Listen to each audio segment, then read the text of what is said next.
Good morning, boys and girls. This is Sarah Poff and her art hands. Today, in front of you, you will find a circle. It's a foam core circle that has a string tucked around it. So your first thing is to look for the end of your string and then pull it out carefully so that it looks like this. Now lay it down in front of you, and I'm going to show you a couple of samples. We're going to make a wizard today. So we are going to divide the circle into sections, and you're going to pick two primary colors, and then when they swirl together you will see the color they make. In this case, mine should be an orangey color. Now you can design it this way, or you could design it this way. This way your orange will probably come out quicker and sooner and longer when you are whizzing the disc around. And this is just another sample of one.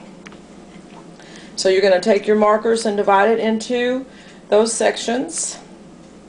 If you're making the spiral, I just take the marker and I would draw in a spiral. Oops, I didn't do as good a job as maybe I should, but you know what? You can just go with it and you can still come out alright. And so then lay it down. Of course, you'll have yours laid on the table. That's part of my problem. I was holding it up. So I'm just going to go back and I'm going to thicken those lines that I drew.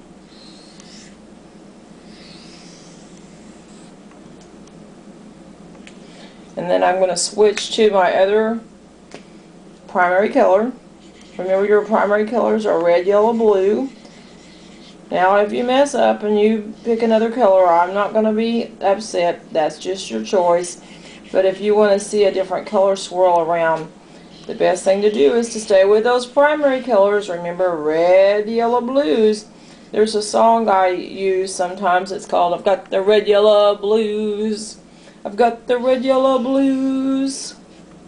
Now in a minute you're going to see my son John, and he's going to be on another video clip here, and he's going to show you how to use your wizard, how to load it up and make it twirl around. He's the best person in the world to do that, at least in Mrs. Poff's world.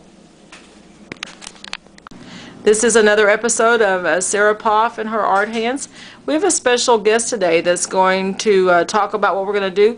He's really good at the spinner. He's my son John. Hey everybody.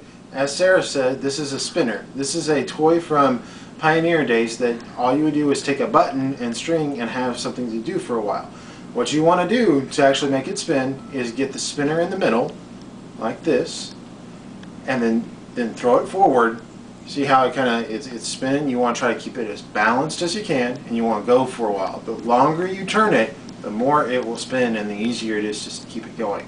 Once you feel you got it a lot, then you kind of stop and pull, and then it'll start to spin. And the goal is, you know how it stopped there, the goal is to not get it to stop but keep it going. So you want to work on balance and how much you wind it up. And then I've heard you guys are even going to do a lesson with this. And that's the spinner.